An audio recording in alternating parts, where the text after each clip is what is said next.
अस्सलाम वालेकुम जी। I hope कि आप सब लोग खैरियत के साथ होंगे। तो आज मैंने अपनी मशीन बाहर निकाली है और सेट की है। अपने कुछ पेंडिंग काम इस तरह के हैं मेरे सिलाई के, जो तकरीबन 2 साल पुराने इस तरह के काम हैं। कुछ कपड़े ठीक करने वाले हैं और कुछ न्यू स्टिच करने वाले हैं। मैं गर्मियाँ जाने का इंतज़ार कर रही थी, मौसम बेहतर होने का इंतज़ार कर रही थी। अब अल्हम्दुलिल्लाह काफ़ी मौसम बेहतर हो चुका है, तो इसलिए मैं मशीन सेट कर रही हूँ और साथ वो कपड़े तलाश कर रही हूँ जो मेरे अभी अधूरे रह गए हैं थोड़े थोड़े से। अभी मैंने वेलवेट का सूट यहाँ पर मैरून कलर का आपको नज़र आ रहा है, तो इसका गला बना रखा है पिछले साल का और बाकी तमाम कमीज़ कटिंग हुई हुई है। इसको मैंने कंप्लीट करने का इरादा किया है। और साथ अपने कुछ ऐसे कपड़े हैं जब मैं जॉब करती थी तब लिए थे, तो सर्दी ज़्यादा होने की वजह से मैं वो कपड़े सिलाई नहीं कर सकी। और लास्ट ईयर तो मैं घर पर थी और अपने चैनल का काम ज़्यादा करती थी, तो इसलिए मुझे टाइम नहीं मिला।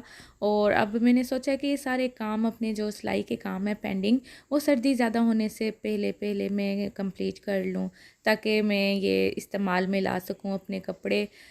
और जनाब, आप सुनाएं कि आपके जो शहरों में सीज़न है वो कितना चेंज हो चुका है। सर्दी आ गई है, आमद आमद है सर्दी की। तो जो आज मेरा दिल बहुत बहुत ज़्यादा खफा है 2 बातों की वजह से, क्योंकि रात को मुझे 2 न्यूज़ ऐसी मिली जिसकी वजह से मैं काफ़ी डिस्टर्ब हूँ रात से। पहली बात तो ये है कि मेरी रिक्वेस्ट है आप लोगों से कि प्लीज़ मेरे भाई के लिए दुआ करें। 3 दिन पहले मेरे भाई का एक्सीडेंट हुआ है लाहौर में, और उसको सीने पर काफ़ी दब सी जैसे अंदरूनी चोट होती है वो लग गई है। मुझे रात को ही मेरी बड़ी सिस्टर ने बताया है। 3 दिन पहले इसलिए उन्होंने नहीं बताया कि वो कह रही थी कि मैं परेशान हो जाऊंगी, ज़्यादा दूर हूँ मैं और ज़्यादा परेशानी में मसला होगा मुझे, कि अकेली हूँ और ज़्यादा रोऊंगी और परेशान होंगी, यही वजह होगी, इसलिए उन्होंने मुझे नहीं बताया। तो ये वीडियो तो मेरी पहले की बनी हुई थी, तो इसकी जो सोच थी वीडियो बनाने की वो कुछ अलग थी, वो बाद में आप लोगों के साथ मैं शेयर करूँगी। सबसे पहले आप लोग मेरे भाई का नाम लेकर, कमाल हैदर मेरे भाई का नाम है, और आपने बहुत सारी दुआ करनी है कि अल्लाह पाक मेरे भाई को सेहत ज़िंदगी तंदुरुस्ती अता करे और हमेशा हमेशा लंबी ज़िंदगी दे। मेरे सर पर मेरे भाइयों का, मेरे मैके का साया कायम रहे। क्योंकि अभी तो बहुत एकदम से दुआ का कहते हुए मैं जज्बाती हो गई हूँ, क्योंकि एक हादसा हमारी ज़िंदगी में ऐसा गुजरा है कि उसकी वजह से हम बहुत, ये एक्सीडेंट वाली बात से बहुत ज़्यादा परेशान होते हैं। दिल एकदम से बंद हो जाता है। मेरे छोटे भाई की डेथ भी एक्सीडेंट की वजह से हुई थी। तो बस दुआ कीजिएगा मेरे भाई का नाम लेकर, स्पेशली आप लोगों ने मेरे भाई के लिए दुआ करनी है। ये वीडियो मैंने बना ली थी, उसके बाद मुझे ये ख़बर पता चली थी, वरना वॉइस ओवर किसी और तरह की होती। मैं आपको रेसिपी जो मछली का मसाला लगाने का बताया था, तो फ्राई का भी बताती, पर अब ना दिल इस तरह का था कि रेसिपी वाली बातें करूं, चिल माहौल बनाऊं। वीडियो डालना इसलिए भी ज़रूरी था कि मेरे दिल में था कि आप लोगों से रिक्वेस्ट करूं अपने भाई के लिए, कि मेरे भाई के लिए आपने बेपनाह दुआ करनी है। आपकी बहुत बहुत करम नवाजी होगी। और दूसरी एक और दुआ करनी है आपने, मेरी बड़ी बहन है, उनकी सिस्टर इन लॉ हैं, उनकी नंद, उनकी तबीयत भी बहुत ज़्यादा ख़राब चल रही है। उनका नाम रुबीना है। आपने उनके लिए भी बहुत ज़्यादा दुआ करनी है कि अल्लाह पाक उनको उनके बच्चों की खुशियाँ देखना नसीब करे, उनको अल्लाह पाक सेहत वाली लंबी ज़िंदगी अता करे। आमीन सुमा आमीन।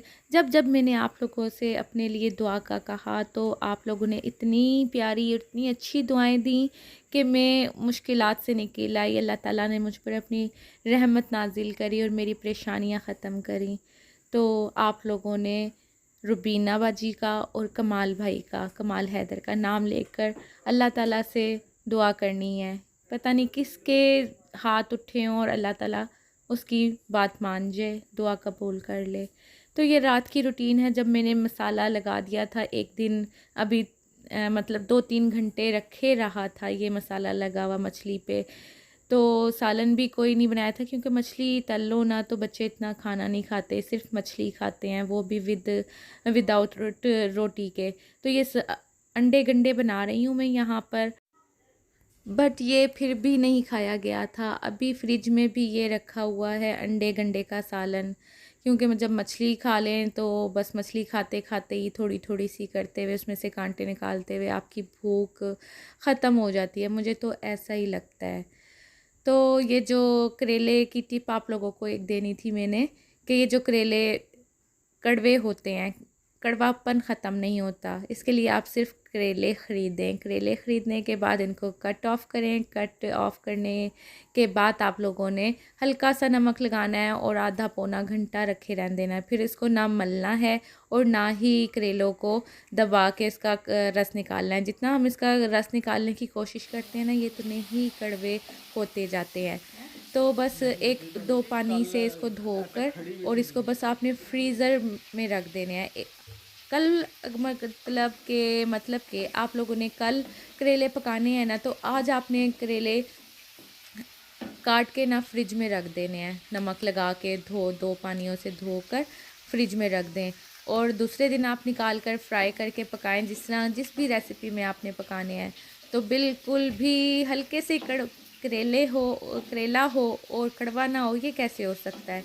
हल्का सा कसीलापन रह जाएगा, पर वो जो बहुत ज़्यादा कड़वापन होता है ना, वो ख़त्म हो जाएगा। यहाँ पर मेरे अंडे गंडे भी तैयार हो गए थे और उसके बाद मछली भी फ्राई हो गई थी। मैंने डीप फ्राई नहीं की थी, मैंने तवे वाली सारी मछली बनवाई थी, कहकर शॉपकीपर से कहा था तवे पर मैंने तलनी है, उस तरह की कटिंग करके देना।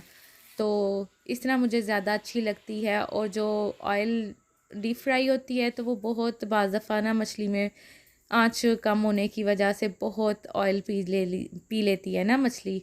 तो आप देख सकते हैं यहाँ पर तैयार हो चुका है अंडे गंडे का सालन और उसके बाद फ्राई मछली तैयार हो चुकी है। अभी भी इतनी मछली फ्रिज में रखी है कि 2 दफ़ा और तल कर खा सकते हैं हम लोग। यहाँ पर बस लाइट ऑफ करने लगी थी, सोने का टाइम हो गया है। यहाँ पे मैंने उसको कवर कर दिया था ओगी को, और ये जो ओगी ये बैठा हुआ है कवर मैंने उसको, ये ओगी सो रहा है और कवर मैंने किया था कैंडी को किया कवर। ये रेड कलर का खेस मैंने इस पर डाला तो वो उठकर भाग गई। इसके बाद फिर ये मेरे साथ ना मक्कारी कर रहा था, सोने की एक्टिंग कर रहा था। मैं ज़रा सा पीछे हुई तो ये फ़ौरन इसने ना लड़ाई शुरू कर दी ये कैंडी के साथ। बस इन दोनों की वजह से थोड़ा सा माहौल हमारा घर का बेटर रहता है, कि थोड़ी रौनक लगी रहती है। बस इनके लिए भी दुआ कीजिएगा कि ये खैर आफ़ियत के साथ हमारे घर रहें, क्योंकि इनमें मेरी बेटी की जान है। ये देखें ओगी ने हमला कर दिया, अब इनकी लड़ाई होगी। तो आप लोग मुझे अपनी दुआओं में बहुत बहुत ज़्यादा याद रखिएगा, मेरे भाई को और रुबीना बाजी को। उनकी सेहत के लिए बहुत ज़्यादा आपने दुआएं करनी है।